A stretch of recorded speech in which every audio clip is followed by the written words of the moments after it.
Bonjour les petits physiciens, donc dans cette vidéo on va corriger les exercices sur les dosages du chapitre 4. Donc ce sont les exercices 22 à 28, la correction sera plus ou moins détaillée. Donc j'espère que vous y avez réfléchi, sinon vous mettez la vidéo sur pause et vous réfléchissez aux exercices et ensuite vous vous aidez de cette vidéo pour les corriger ou pour avancer. Donc pour le numéro 22, ici un exercice de connaissance du cours. Donc sur le schéma de montage d'un dosage, représenté ici, nommez les éléments A, B, C et D.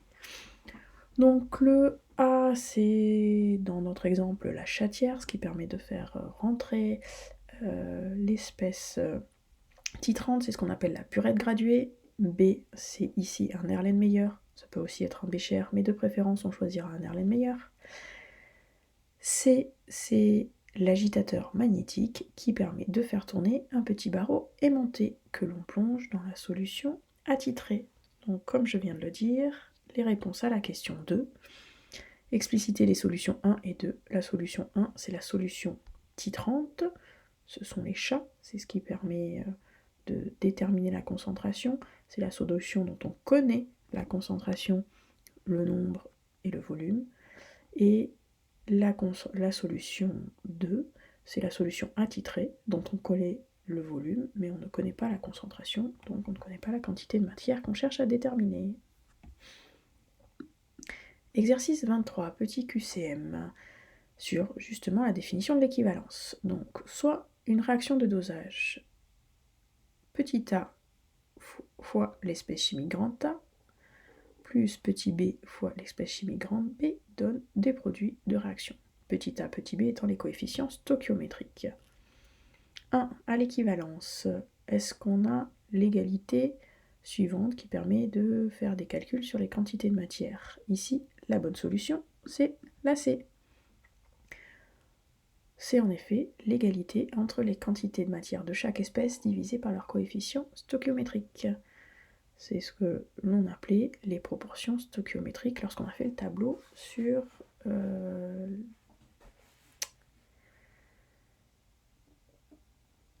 les avancements chimiques, les tableaux d'avancement.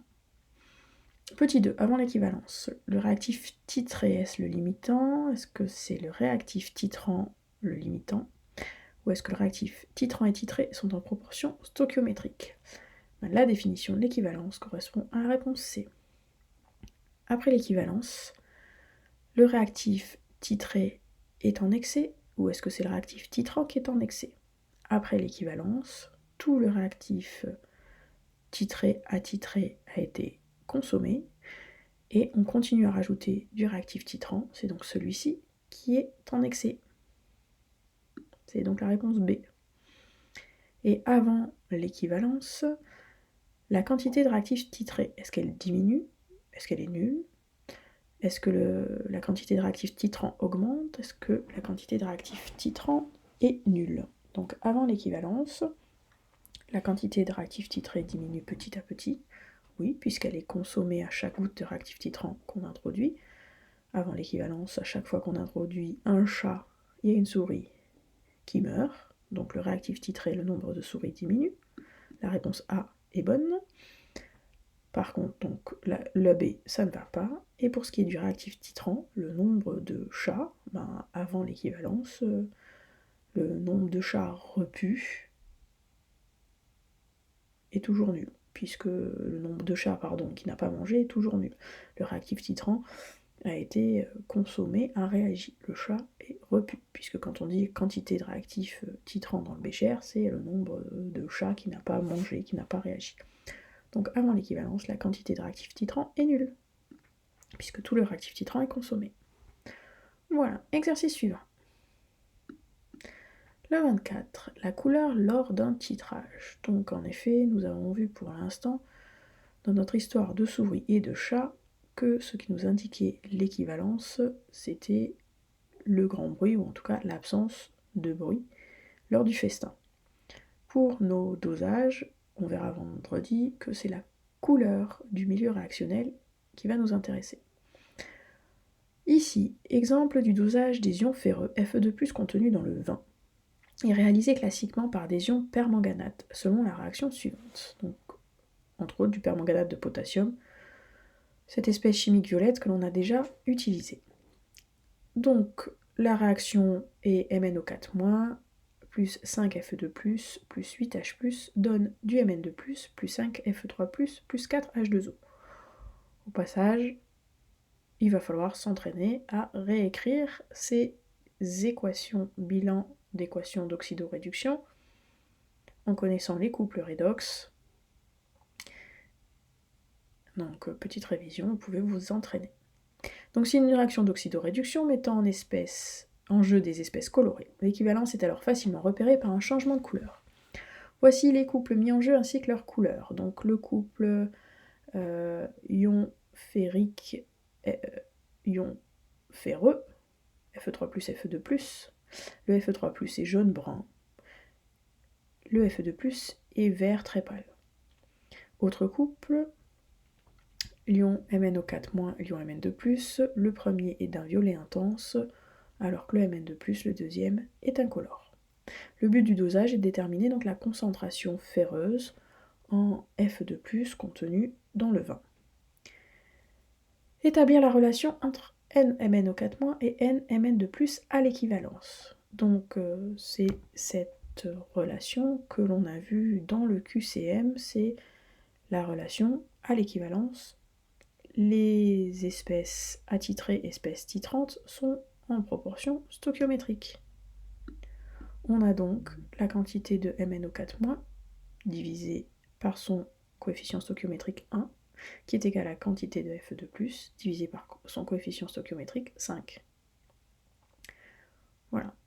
Deuxième question, démontrer que la concentration à Fe2+, molaire, égale à 5 fois la concentration à MnO4- fois le volume de MnO4- que l'on a introduit, divisé par le volume de Fe2+, introduit au départ.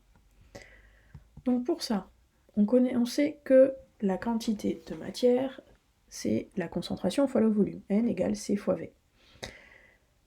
Cette relation, on l'applique pour chacune des espèces chimiques ici qui nous intéressent, c'est-à-dire MnO4-, donc la quantité de matière N de MnO4- égale à la concentration à MnO4- fois le volume en MnO4-, pour une première relation. Et même chose pour Fe2+, la quantité de matière en Fe2+, égale la concentration à Fe2+, plus le volume en Fe2+. Si maintenant ces deux relations, on les injecte dans la relation que l'on a établie à la première question, et que l'on essaye d'isoler la concentration à Fe2+. Donc la première étape va être, si je veux supprimer à droite le chiffre 5, qui est au dénominateur, je vais donc multiplier par 5 des deux côtés. Si je fais ça, je me retrouve sur le terme de droite à pouvoir simplifier par 5. J'ai donc la concentration MnO4- fois le volume en MnO4- fois 5, qui est égal à la concentration à Fe2+, fois le volume en Fe2+. Ici, je n'ai toujours pas isolé la concentration à Fe2+, donc pour l'isoler, il va falloir que j'élimine sur le terme de droite le volume de Fe2+. Donc pour ça, je vais diviser les deux termes par volume de Fe2+. Je note mon expression et on voit que je peux simplifier par volume de Fe2+. J'obtiens donc la concentration à Fe2+, qui est égale à la concentration de MnO4- fois le volume de MnO4- fois 5, divisé par le volume de Fe2+. Cette formule s'écrit également concentration à Fe2+ égale 5 fois concentration MnO4- fois volume de MnO4- fois volume de Fe2+, qui est l'expression qui vous est demandée dans le sujet de l'exercice. C'est donc ce qu'il fallait démontrer. Ici, toute cette question, en fin de compte, ce ne sont que des maths. Alors vous pouvez aller plus vite aussi, mais il semblerait, vu ce qui a été fait au dernier devoir sur l'électrostatique, qu'il faut peut-être prendre son temps et faire les choses tout doucement, que vous n'êtes pas encore au point avec ça. Exercice 24, les questions suivantes.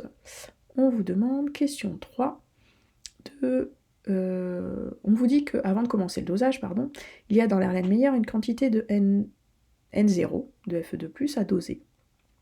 Nous n'avons pas encore versé d'ion permanganate, et donc cette situation peut se traduire par le tableau d'avancement. S'il faut, vous faites une pause ici et vous allez voir la petite vidéo sur le tableau d'avancement. Donc dans un tableau d'avancement, première ligne, on met l'équation bilan. En dessous, une ligne pour l'état initial, une ligne pour l'état final. Donc l'état initial, un avancement de x, état final, un avancement x max. Et une colonne pour chaque espèce chimique. Donc là, on est au départ, donc en sachant que dans notre bécher, on n'a que des ions ferreux Fe2+, qu'on ne verse rien du tout, pas de permanganate, il n'y a rien qui se passe, il n'y a rien qui réagit, donc à l'état initial comme à l'état final, c'est la même chose, et on n'a que cette quantité de matière initiale de Fe2+. On vous demande de dresser le même tableau pour la situation avant l'équivalence et de dire quel est le réactif limitant et de prédire la couleur de la solution. Donc voici le tableau.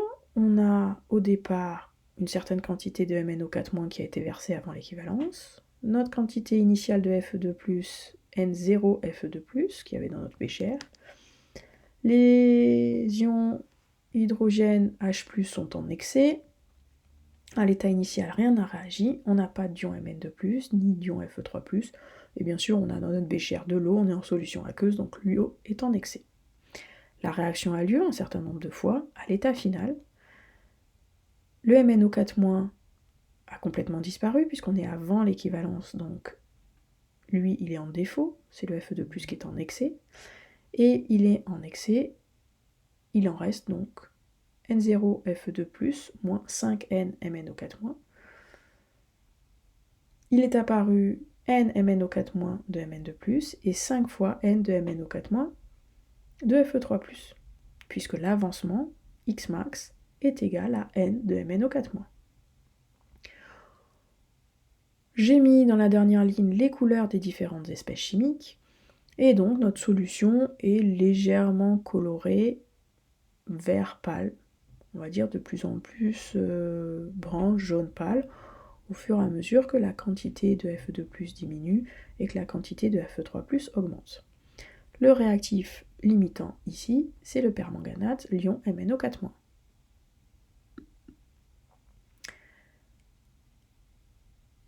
Ensuite, on vous demande la même chose, question 4, à l'équivalence.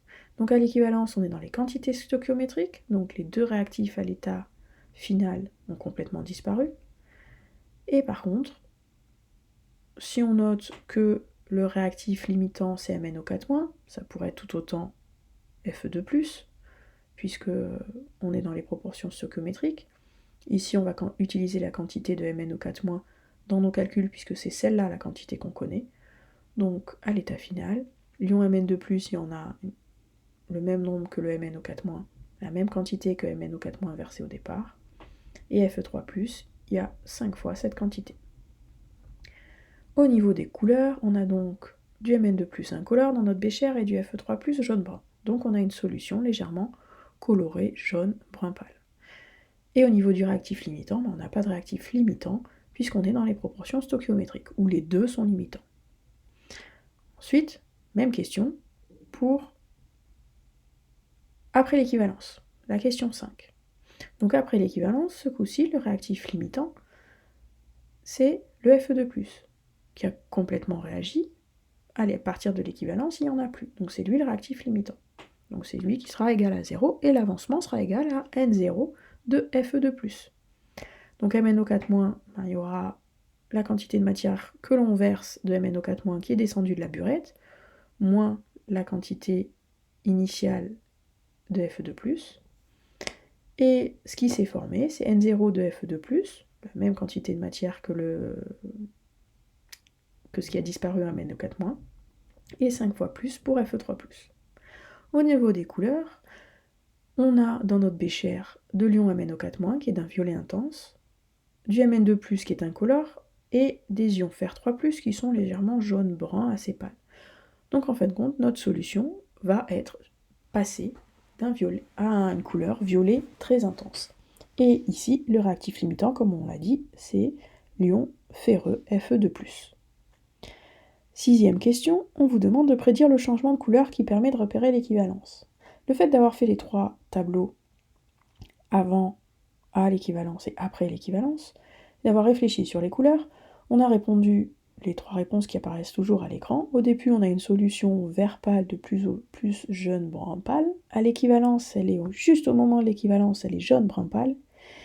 Et à la goutte suivante, la solution devient violet intense. Donc l'équivalent est repéré par le passage de la solution d'un jaune très pâle, presque incolore, à un violet intense au moment de l'équivalence.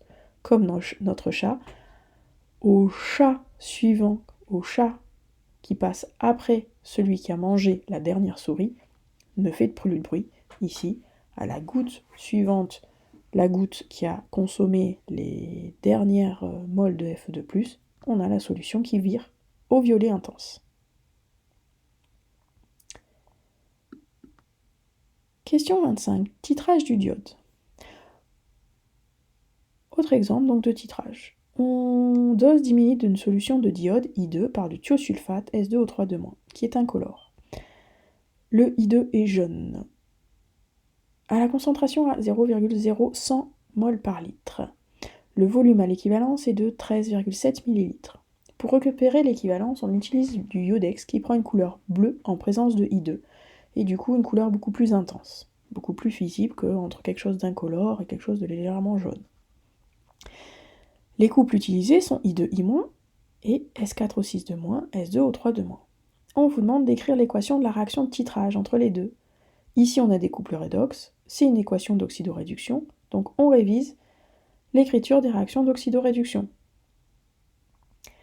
Donc pour le premier couple, S2O3 donne S4O6 plus 2 électrons. Et la deuxième, I2 plus 2 électrons donne 2 I-. On voit qu'il y a 2 électrons échangés pour chacune d'entre elles, donc on va les additionner en les multipliant toutes les deux par 1, et on obtient notre équation d'oxydoréduction. S2O3 est incolore. I2, en présence de iodex, est bleu. S4O6 est incolore aussi, et I- est incolore. Donc avant l'équivalence, on était bleu, après l'équivalence, on est incolore. Établir la relation entre les quantités de matière à l'équivalence, c'est toujours notre même relation, égalité des quantités de matière de chaque espèce chimique, divisée par leur coefficient stoichiométrique. Et donc vous avez la démonstration, comme on a fait, à vous de la refaire, à vous de vous entraîner, pour obtenir la concentration de I2 en partant de la relation de la question 3. Comme on a fait la démonstration, en fin de compte, on va la retrouver, celle-ci. Une démonstration analogue à celle-ci.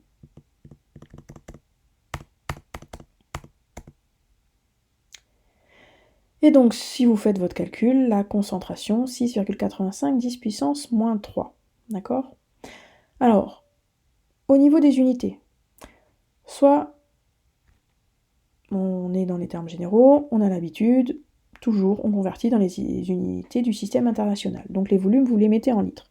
Mais si vous regardez bien cette relation, vous avez un volume au numérateur, un volume au dénominateur. Donc en fin de compte, les unités de volume vont se simplifier.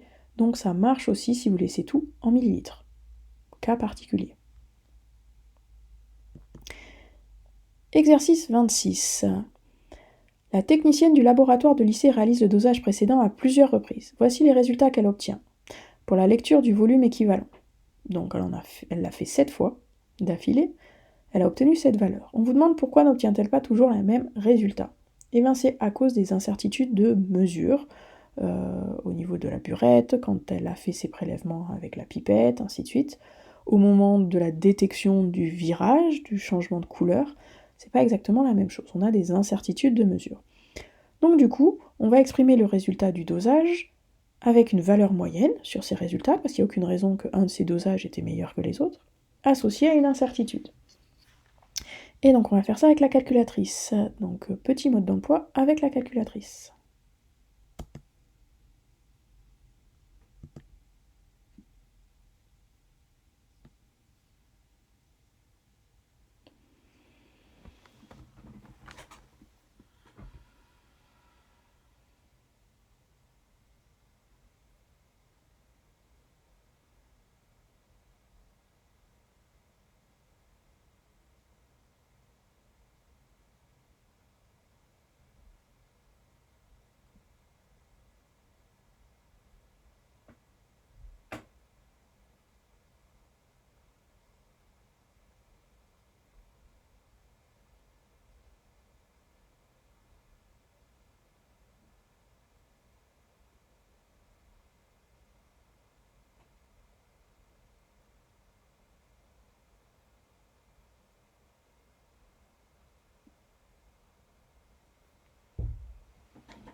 Donc, pour cette série de mesures, on a donc vu à la calculatrice que la moyenne était de 14,157 et l'écart type de 0,45.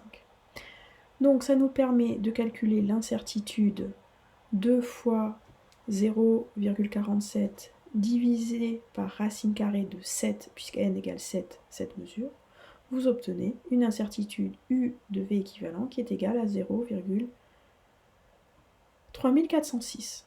Donc le résultat s'écrit 14,157 plus ou moins 0,34 ml. Ici, on n'a pas du tout fait attention aux chiffres significatifs. Une incertitude s'écrit avec un seul chiffre significatif, donc ici 0,4 ml. Et c'est cette incertitude avec un seul chiffre significatif qui va nous donner le nombre de chiffres significatifs de la valeur moyenne. Donc on a un chiffre après la virgule, en fin de compte on met du coup le même nombre de chiffres après la virgule, donc notre moyenne est de 14,2. Et notre résultat se note 14,2 plus ou moins 0,4 ml. Exercice 27, le titrage du dioxyde de soufre. Les laboratoires d'analyse effectuent régulièrement des tests sur l'eau pour doser la quantité de dioxyde de soufre, SO2. Le titrage est réalisé par une solution de diode, I2, en présence de iodex, qui prend une couleur bleue en présence de I2. En effet, on a déjà vu ce diode et ce iodex. Mais ce n'est pas le même dosage. On dose 20 ml d'eau par du diode à la concentration 4,5 mol par litre. Le volume à l'équivalence est de 8,4 ml. On nous donne les couples, I2, I-, S4O6 de moins, S2O3 de moins. On vous demande, première question, de réaliser le schéma légendé du montage en plaçant les espèces SO2 et I2 et le iodex. Donc, votre montage, vous faites la potence, la burette graduée et vous indiquez à l'intérieur l'espèce titrante. Donc ici, notre espèce titrante, la solution avec laquelle on réalise le dosage, c'est le diode. Donc le diode sera dans la burette.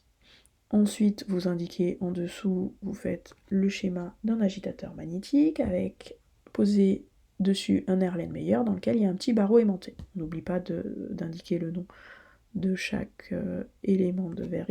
Et on indique dans l'Erlenmeyer la solution attitrée qui est ici de l'eau avec du SO2 qui doit être du dioxyde de soufre dissous et quelques gouttes de iodex. Au passage, petite précision, l'indicateur coloré sera toujours dans l'Erlenmeyer. Ensuite, on vous demande d'écrire la réaction de titrage, donc entre les deux espèces qui vont réagir, I2 et SO2. Alors, en effet, les couples donnés dans le sujet n'étaient pas les bons. Le couple, c'est SO2, SO4 2-. Donc, maintenant que vous avez la solution pour pouvoir, la correction pour pouvoir faire l'exercice, vous faites votre équation d'oxydoréduction. On va prédire le changement de couleur. Donc, SO2, SO4 2- et I- sont des solutions incolores et I2 est bleu en présence de iodex. Donc, en fin de compte, on va passer du bleu à l'incolore.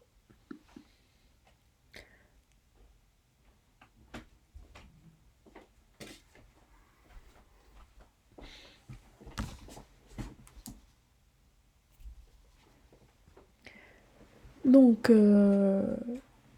maintenant, la démonstration de notre relation, donc établir la concentration de SO2, vous partez toujours de la relation à l'équivalence, de la question 4, donc la relation à l'équivalence.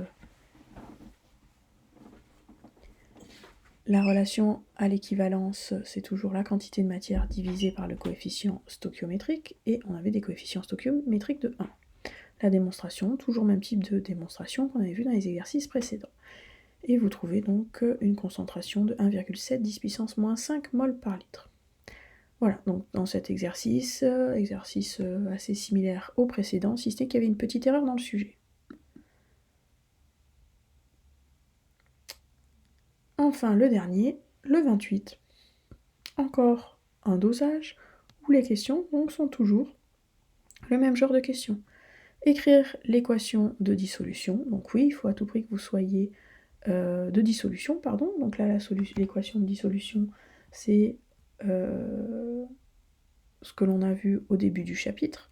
Donc le cristal sous forme solide, FeSO4 avec un petit s, la flèche, avec écrit H2O ou pas au-dessus, mais c'est mieux de l'écrire, ça donne Fe2+ aqueux, solubilisé, solvaté, avec toutes les petites molécules d'eau autour, plus SO4 pareil, aqueux. Ensuite, vous avez l'équation d'oxydoréduction à écrire, donc on s'entraîne, il faut savoir les écrire. Une petite question sur la couleur, donc là vous regardez les données du sujet, quelles sont les couleurs au départ et quelles sont les couleurs à l'arrivée. Et enfin, un calcul de la concentration de Fe2+ qu'on cherche. Donc pour ça, là on ne vous a pas mâché les questions, vous écrivez d'abord la relation à l'équivalence entre les quantités de matière de l'espèce titrante et de l'espèce attitrée, c'est-à-dire nombre de moles de l'espèce titrante divisé par son coefficient stoichiométrique égale nombre de moles de l'espèce titrée divisé par son coefficient stoichiométrique. Ici ils sont de 1, donc c'est simple. Et on triture l'équation pour isoler le terme concentration de Fe2+. Et ensuite, on fait notre calcul. Enfin, dernière question, petite question de révision du premier chapitre de l'année, la relation entre la concentration molaire et la concentration massique. Donc la concentration massique, Cm, c'est C fois M, c'est-à-dire concentration molaire fois masse molaire, qui vous est donnée dans le sujet. Merci à tous.